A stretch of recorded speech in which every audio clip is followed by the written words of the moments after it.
বন্ধুরা, গরমে যখন রান্না করতে একদমই ইচ্ছা করে না, তখন পটলের এই রেসিপিটা করে দেখতে পারো। হ্যাঁ বন্ধুরা, এটার এতই স্বাদ যে এক থালা ভাত মাত্র এই এক পদ দিয়েই তোমরা খেয়ে ফেলতে পারবে, এবং বাচ্চা বড় প্রত্যেকের ভীষণ ভালো লাগবে পটলের এই রেসিপিটা।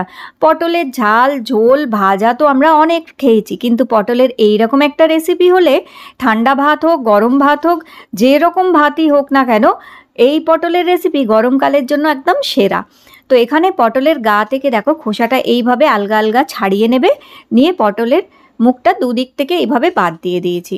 দুদিক থেকে এইভাবে বাদ দেওয়ার পরে পটলগুলো একটু ধুয়ে নেবো।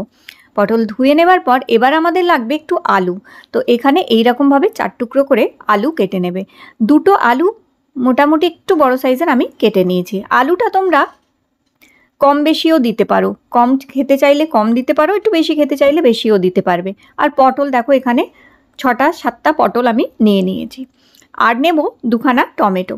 তো এখানে দুটো মোটামুটি মাঝারি সাইজের টমেটো আমি নিয়ে নিয়েছি। টমেটোগুলোকে আমি এইভাবে একটু কেটে দেবো, গোটার দিকটা কেটে দিলাম টমেটোটা। আর এইভাবে আমি সবজিগুলো রেডি করে নিলাম। তো এরপর একটি কড়ার মধ্যে জল দিয়ে দেবো। তো এখানে দেখো কড়ায় আমি জল দিয়ে দিয়েছি। কড়ায় জল দেওয়ার পরে এই সমস্ত সবজিগুলো আমি এই জলের মধ্যে দিয়ে দেবো। বন্ধুরা, যখন এই গরমকালে একদমই গ্যাসের কাছে বেশিক্ষণ দাঁড়িয়ে থাকতে ইচ্ছা করে না, তখন এই ঝটপট রেসিপিটা তৈরি করে নিতে পারো। এতে সব এই যে আজকে রেসিপিটা শেয়ার করছি এর মধ্যে সব কিছুই থাকবে, আর এই এক পদ দিয়েই তোমাদের ভাত কিন্তু খাওয়া হয়ে যাবে। ব্যাস, সেদ্ধ বসিয়ে দিয়ে মাঝে একবার এসে একটু নেড়ে চেড়ে উল্টে পাল্টে দেবে, ওই গ্যাসের সামনে আর দাঁড়িয়ে থাকতে হবে না। তো ব্যাস, এইভাবে ঢাকা দিয়ে সেদ্ধ করে নিলাম কিছুক্ষণের জন্য। তো এগুলো দেখো কত সুন্দর সেদ্ধ হয়ে গেল। হ্যাঁ, তোমরা চাইলে আবার প্রেশার কুকারে সিটি মেরেও নিয়ে নিতে পারো, তাহলে আরও তাড়াতাড়ি হয়ে যাবে। তো আমাদের মোট কথা এগুলো সেদ্ধ করে নিতে হবে ভালো করে। তো এখানে সেদ্ধ করে নিয়েছি। টমেটোর খোসাটাও দেখো কত সুন্দর আলগাভাবে ছেড়ে গেল এখানে। তো জলটা ঝরিয়ে টমেটো এবং এই যে পটল, এই সমস্ত কিছু এবার আমরা তুলে নেব। তো ভালো করে সেদ্ধ করে নেবে। ভালো করে সেদ্ধ করে নিয়ে সব কিছু আমরা জল ঝরিয়ে একটি থালায় তুলে রেখে দেবো। এরপর আমাদের লাগবে একটি মাঝারি সাইজের পেঁয়াজ। পেঁয়াজটাকে ঝিরিঝিরি করে কুচি করে নিতে হবে এখানে। তো পেঁয়াজটা একটু ঝিরিঝিরি করে এইভাবে কুচি করে নেবে, আর মাঝারি সাইজের একটা পেঁয়াজ নেবে।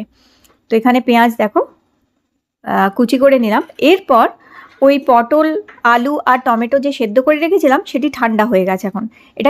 এটা ঠান্ডা হয়ে গেলে পটল থেকে জলটা এইভাবে চিপে ফেলে দিতে হবে, দিয়ে পটলগুলো এইভাবে একটি বাটির মধ্যে নিয়ে নেবে।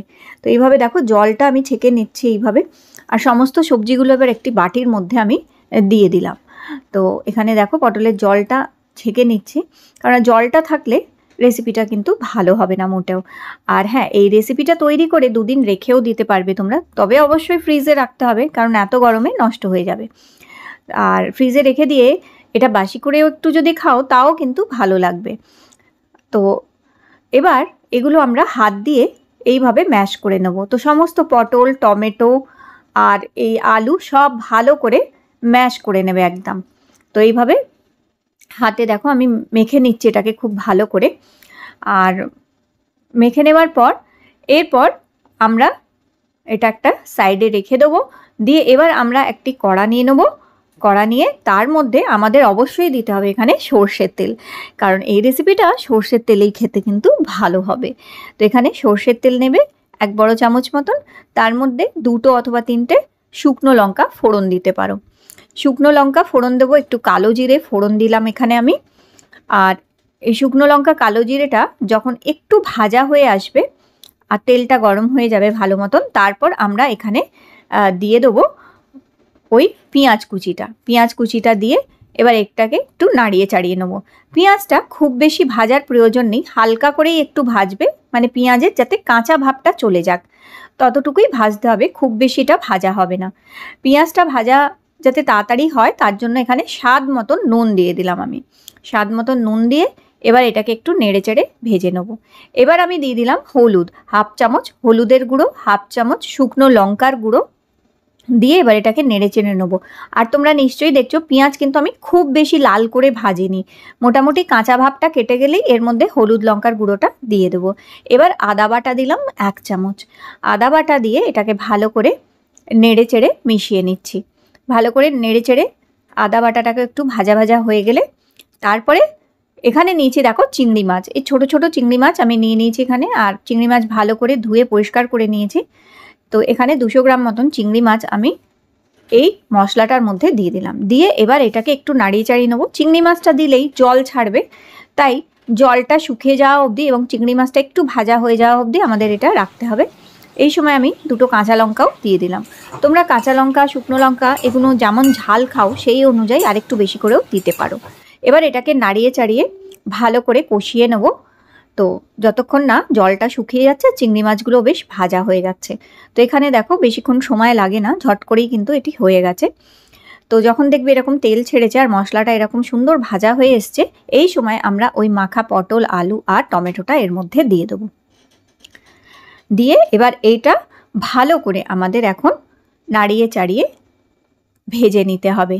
তো এইভাবে ভালো করে আগে মশলার সাথে আমরা এটা মাখিয়ে নেবো এইভাবে, আর ভালো করে মশলার সাথে মাখাবে আর এটাকে ভাজতে থাকবে অনবরত। এই সময় গ্যাসটা মিডিয়াম টু হাই রাখবে। এবার আমি সামান্য একটুখানি মিষ্টি দিচ্ছি এখানে। মিষ্টিটা পুরোপুরি অপশনাল, চাইলে দিতে পারো, চাইলে বাদ দিতে পারো। মিষ্টি দিলে তবে খেতে ভালো হবে। আর দিলাম এখানে 1 চামচ গুঁড়ো গরম মশলা। গরম মশলাটা দিয়ে এটাকে ভালো করে নাড়িয়ে চাড়িয়ে মিশিয়ে নিতে হবে, আর এটাকে অনবরত এরম নাড়তে নাড়তে ভাজতে থাকবে যতক্ষণ না বেশ ভাজা ভাজা হচ্ছে। আর কড়া থেকে দেখো পুরোপুরি পরিষ্কার হয়ে উঠে আসবে যখন এটা, তখন বুঝবে যে এটা রেডি হয়ে গেছে। তো ভালো করে দেখবে এটা থেকে তেল ছাড়তে আরম্ভ করবে, তখন বুঝবে এটা একদম রেডি। তো বন্ধুরা ব্যাস এই গরমে রেডি হয়ে গেছে আমাদের চিংড়ি পটলের ভর্তা। দেখো চিংড়ি পটলের এই ভর্তাটা তৈরি করে তোমরা ঠান্ডা ভাত, গরম ভাত, রুটি যে কোনো কিছুর সাথেই খেতে পারো। এটা দুর্দান্ত লাগে বন্ধুরা খেতে, এবং যে বাচ্চারা পটল খেতে চায় না তারাও চেটেপুটে খেয়ে নেবে। তাহলে এই গরমে এই রেসিপিটা ট্রাই করো, ভালো লাগলে লাইক করো আর শেয়ার করো, আর চ্যানেলটি সাবস্ক্রাইব করো।